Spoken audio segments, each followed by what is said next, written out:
natin itong mga lods kay Sir Rich Ragudo. So ayan, hintayin mo na lang yung parcel mo, sir. Ito na yung solar mo assembled.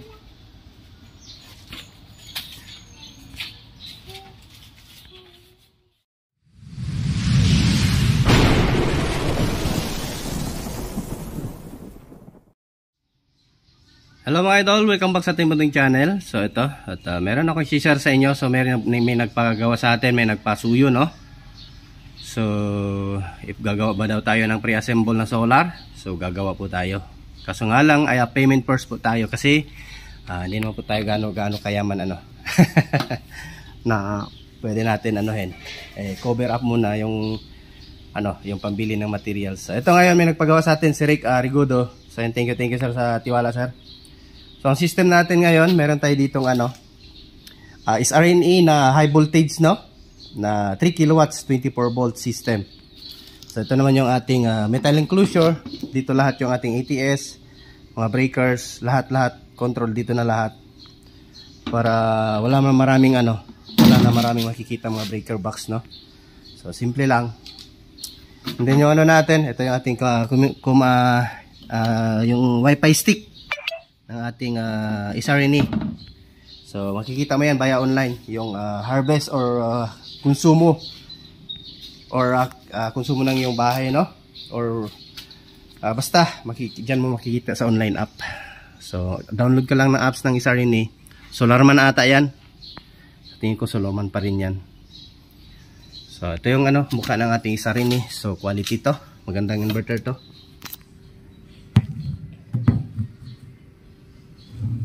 So ayan o. So high voltage po yan. Ayan, 3,300 VA rated power na o 3,300 watts.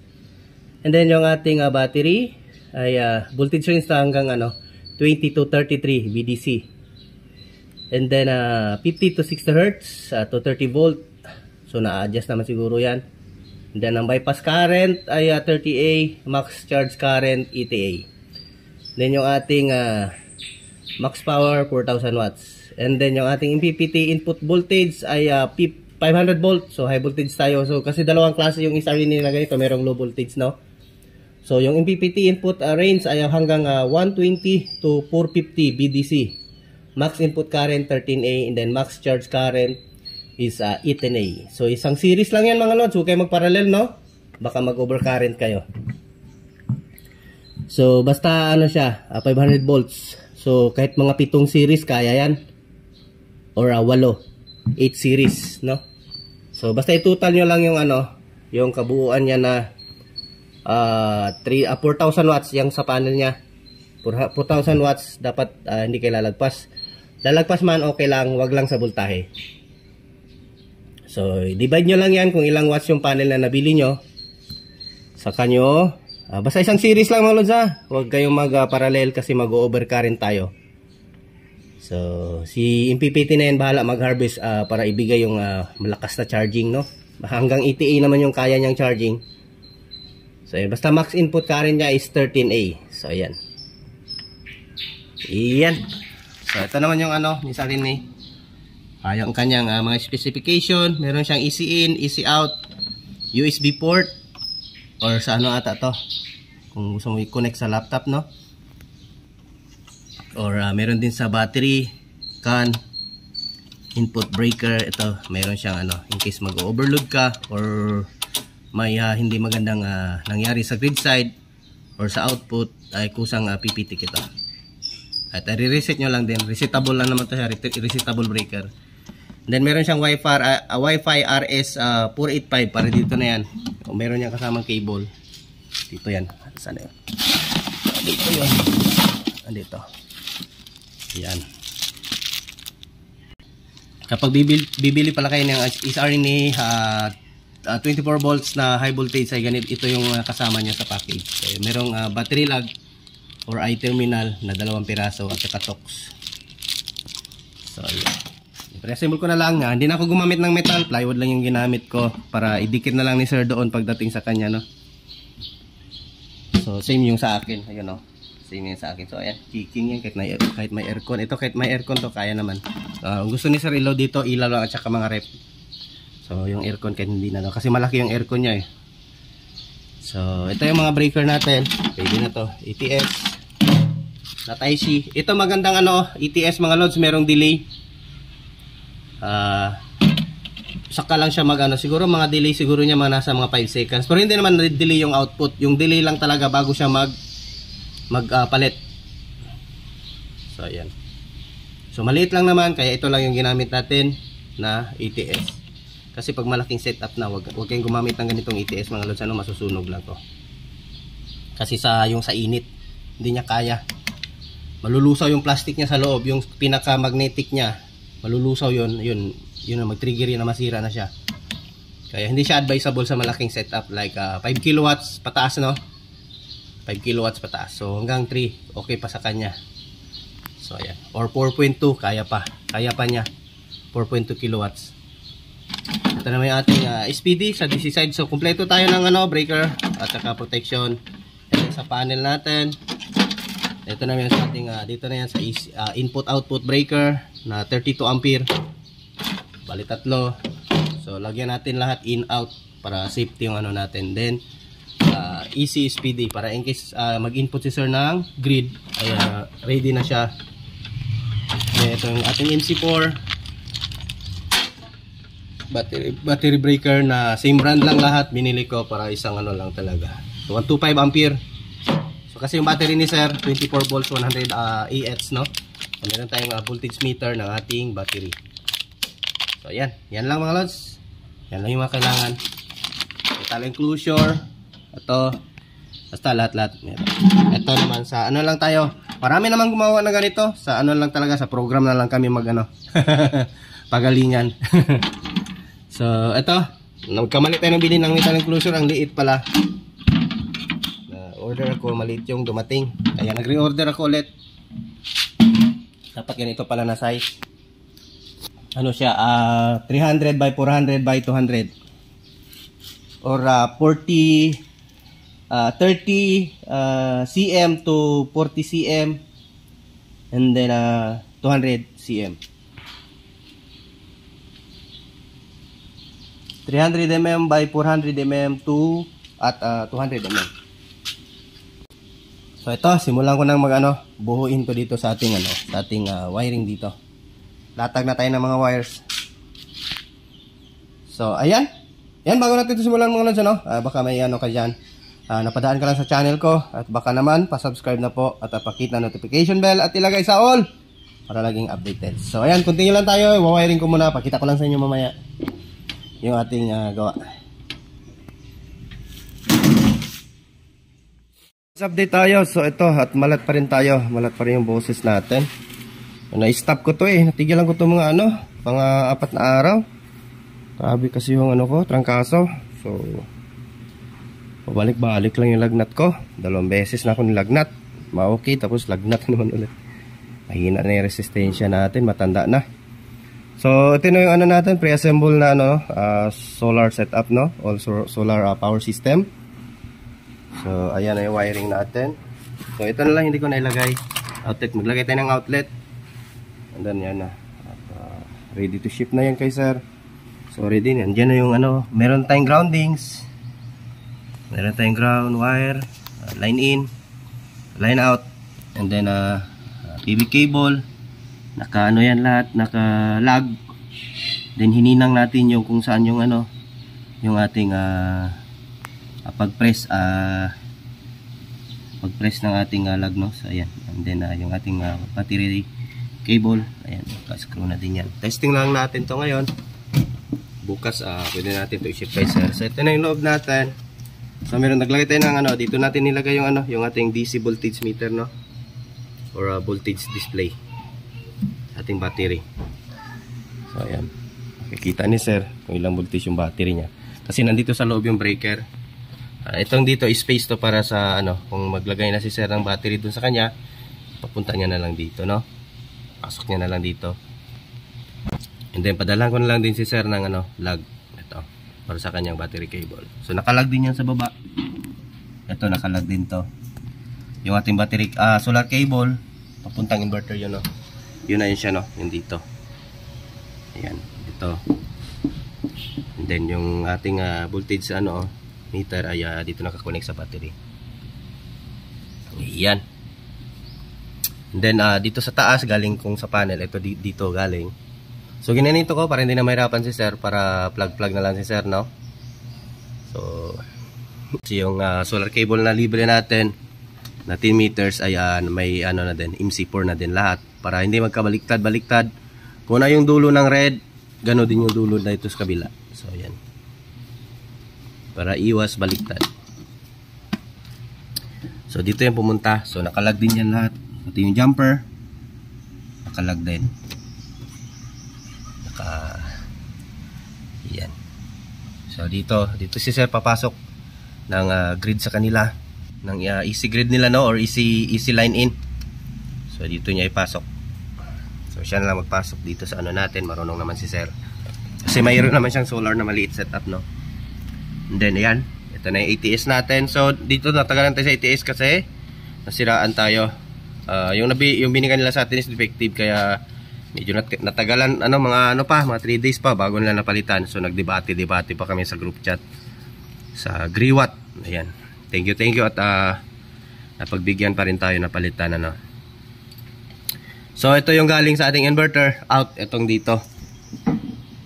Out yan, dito pumunta. Pagkatapos yung out naman ito sa ating breaker ay pumasok dito sa ating voltage current protector. So dito ko kontrolin natin yung ating inverter kung ilang watts lang yon. I-compute natin yung divide natin sa 220 volt kasi 220 naman ang output nito. So divide natin yung 3,200 watts.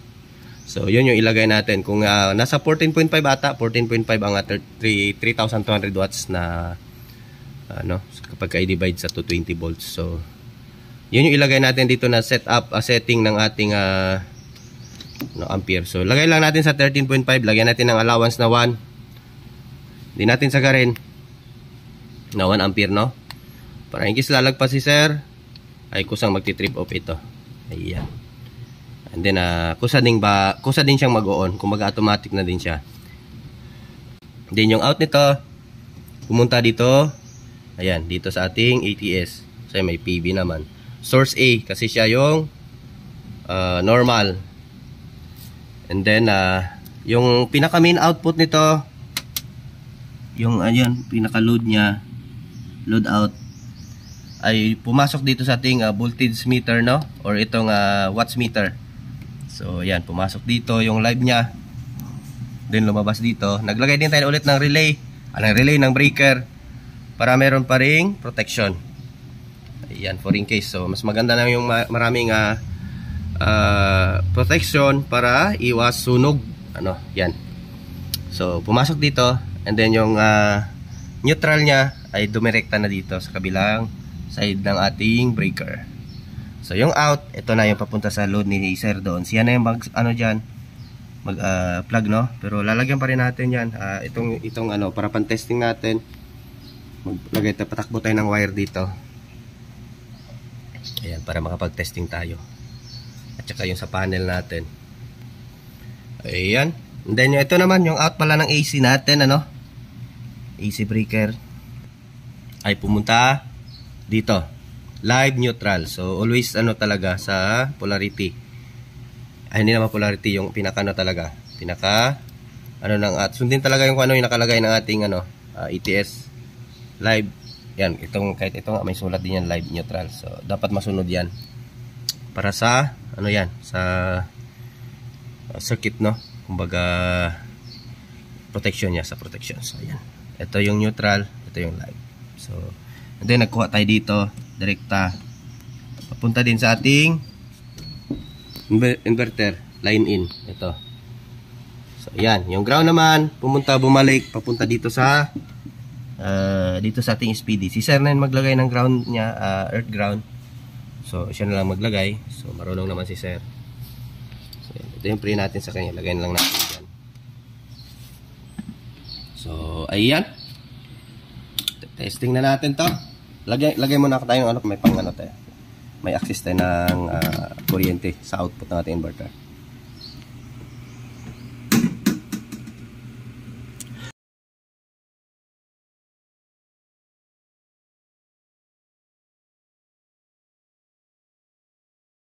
Mga lods, mag-testing na tayo. So, ayan, may araw na tayo, no? At ito, naikabit ko na yung panel natin. Testing natin, ano? And then, yung ating battery. Yung battery natin. So, tinanggal ko muna sa akin. So, meron tayo ditong tester natin. Meron tayo dito sa ating panel side.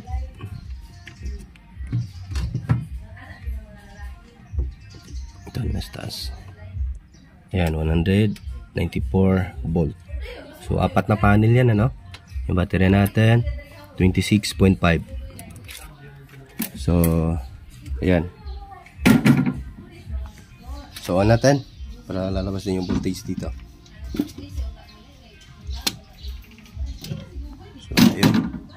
Ayan tayong 26.4. And then, plug natin tong AC natin para in case mag-overload tayo ay mag-bypass. So power natin yung inverter. So dito yung switch niya, oh. On natin. So yun, umilaw na yung kanyang ano. And then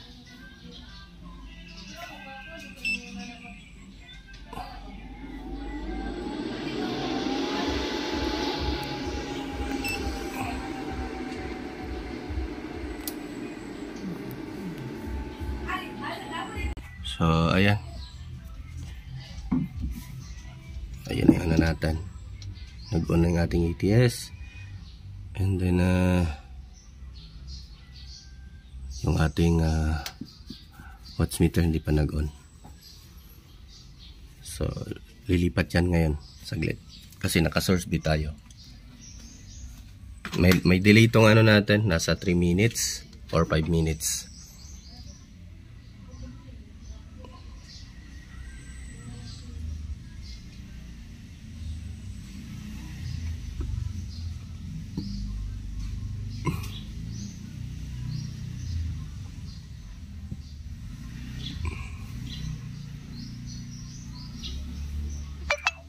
Hintayin natin maglipat.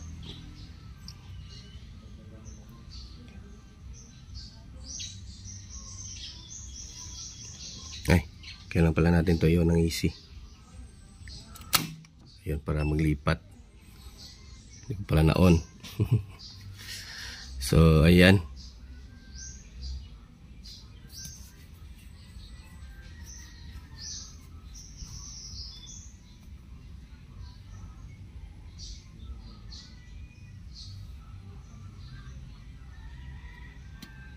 So, nag-blink na dito na may easy.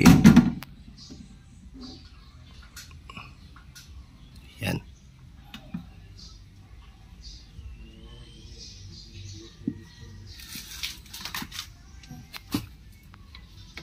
Tapos,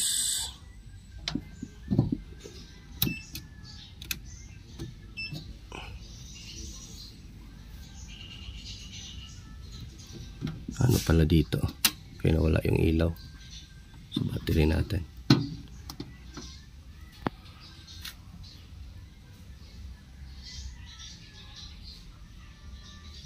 So testing natin ngayon mga lods, ano? So una pala natin yung panel. Tingnan natin. Solar panel natin.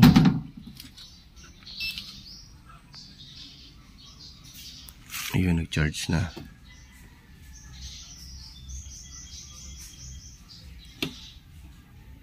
May delay pala itong mga ano nito.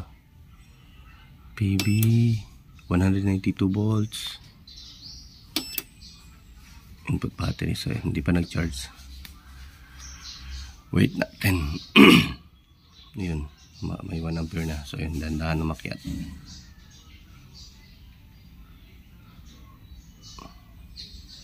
So kaya to siya hanggang ano no, 7 string. Kahit 8 pa kaya. Kasi 500 volts yung ano ng PPT natin range, no? Yung range ng ating PPT.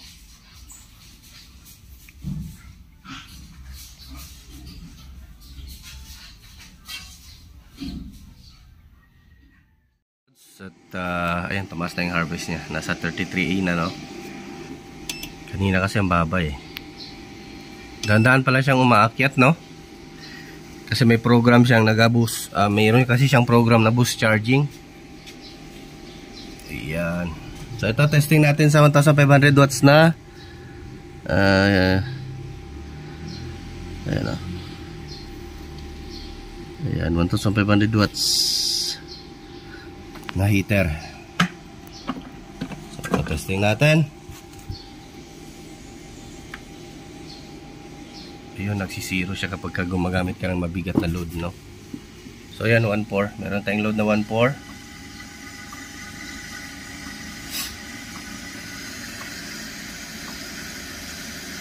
Then, blower.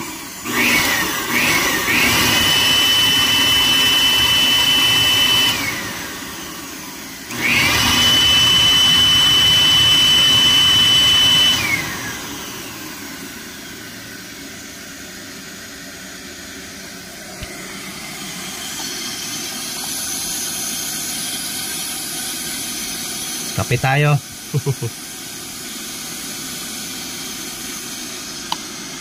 Ayan. Goods na goods.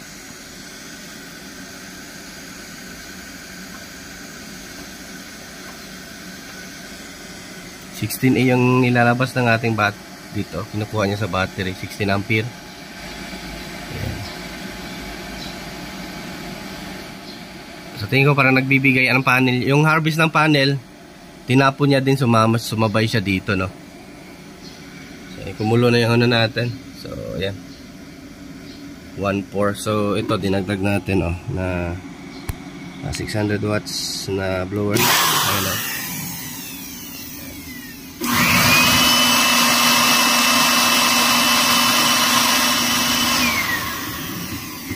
tapos yung ampere, tignan niyo mga lods. Ayan, ayun, bumaba na yung harvest, yung ano. Nakumulo na kasi. Kunti lang yung tubig natin. So ayan, tested na to. So, ganyan lang, mag solar na kayo mga lods. Hangapi na. Bukal na. Kumulo na yung ano natin. So ayan, swabing-swabe pag naka-solar ka, tipid talaga. Laking tipid talaga sa kuryente. Kagaya dito sa akin, nasa 100 to 200 na lang yung binabayaran ko. So ito, padala natin ito kay sir yung manual para in case may troubleshoot. Then yung kanyang PV cable, dito na, ready na din. So magkabilaan to, both side, no? Pareho lang yan sila para iwas sunog or iwas baliktad. So 10 meters yung kasama sa ano ko package. So sa halagang 50,000, meron ka ng ganito. Yan. So, kaisipin nyo, mahal tayo maningil. Alamin nyo muna kung makano to, mahal tong inverter na to. Kumpara dito sa inverter ko. Ang mahal nito is RNA. So, ayan. Goods na ito. Saan yung ano natin? Tingnan nyo. Walang kurap yung ano natin, ha? ETS. So, patayin natin yung ating solar. Ito yung output ng ating solar. So, diba? Hindi namatay itong ano on natin.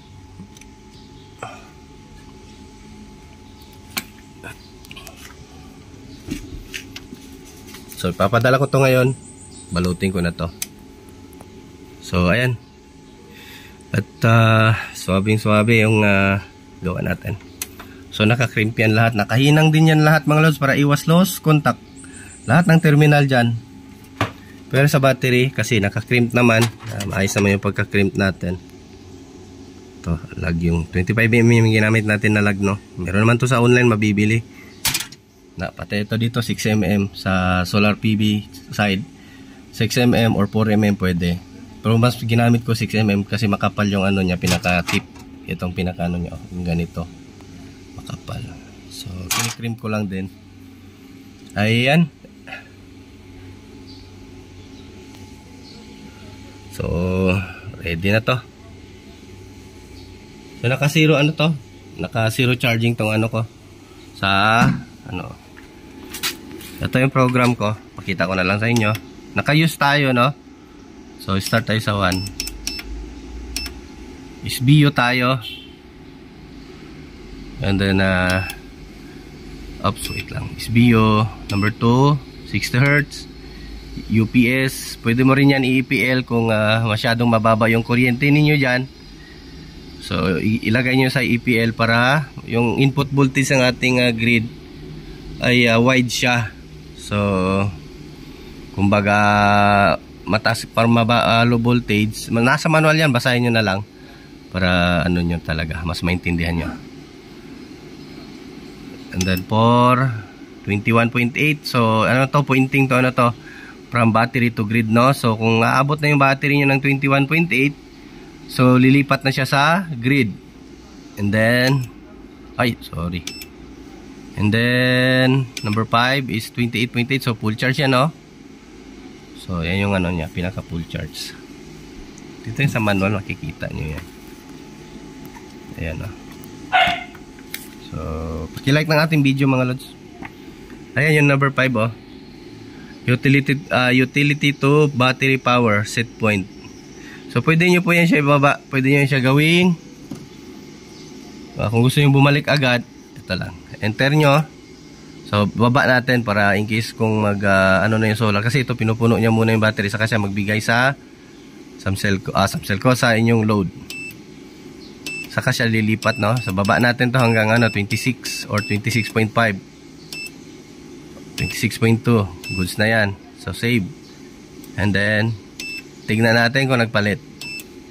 Nagpalit siya. So ayan. So yun, pagdating ng 26.2, babalik na siya sa battery. Pagbaba naman ng 21 point, ano ba yun? 21.8 ata yun, di ba? Sa ano natin? Tignan nga natin. Ayan, 21.8, babalik na siya sa grid.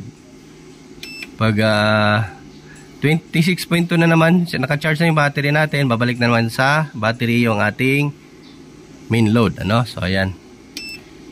Dan si CSO 60 ampere. Ito namang number 7, ay ano yan siya, max charger current. ETA.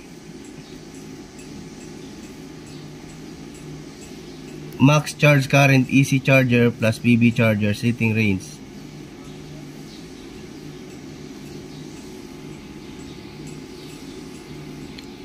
So gawin natin pang ETA.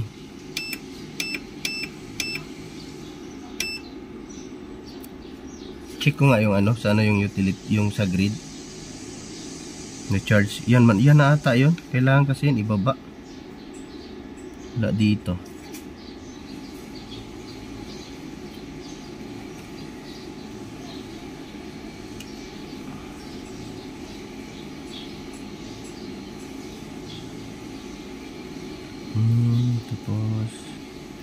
Tapos yung manual natin, hinahanap ko yung ano, max easy charge. So sa number 28 pala siya, default.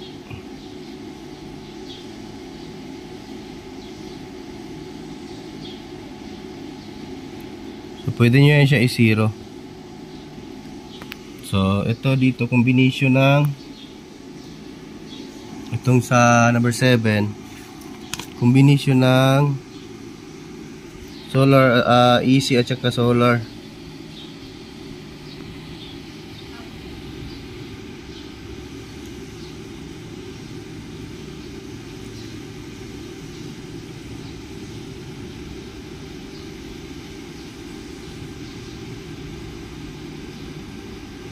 So okay lang yan siya, kasi nakaano naman tayo sa number 6 natin. Ay, tignan nyo, itong number 6 natin, naka CSO tayo. So hindi lang siya mag-charge sa grid, no? So naka CSO tayo. Ayan, no? Naka PV priority tayo sa charging. Ayan. So kasi kapag ito, CUB is inyo yung recommended niya na default, no? Solar, tapos PV charging is a priority when the PV energy is insufficient. The main charging supply when the PV energy.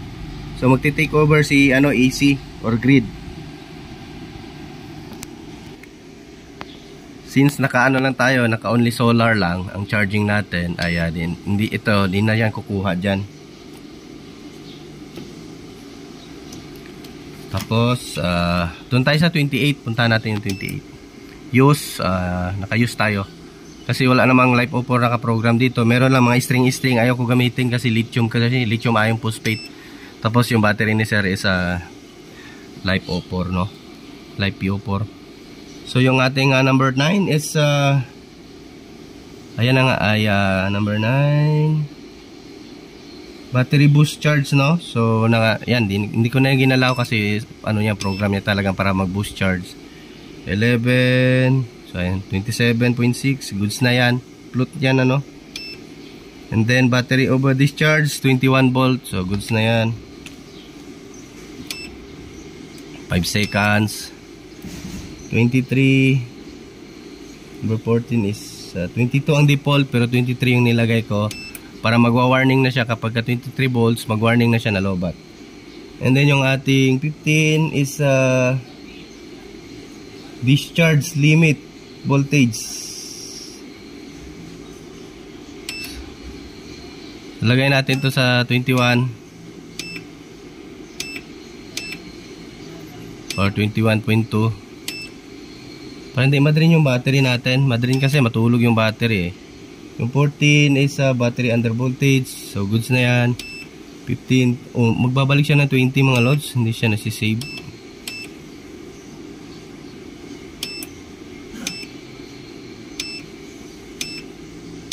$20 lang siguro, pero ganituin na lang natin. Ayan. Ayun, siguro lalayo sa 20. Try natin. Ayun, save na siya. Hindi pala siya pwede gawing 21. Kasi yung ibang program, meron kasi siya ibang program. Dami kasing program nito, hindi kagaya sa ibang ganito. Yung sa akin, konti lang. Ito, ang daming program niya. So 17 is battery equalization. So goods lang yan, equalization. Yan, wala na yan dito. 26, 28. So itong i-minimin ko sa inyo yung 28 sa easy charging. So siniro ko. Ayan o, yung 28 niya o. Max easy charger. Pagka wala na yung solar sa Samsel ko, sa grid na yan siya magkukuha ng pang charge niya. So which is malalaki yung bill niyo. So isiro nyo na lang only solar kasi nakaprogram din tayo only solar. Pero kapag wala kasi solar, magti-take over kasi si grid. So i-charge yung battery nyo. So tapos pag malaki yung battery nyo, patay ang bill. Ang laki. So ayan, goods na yan. So naka 42A na tayo ngayon.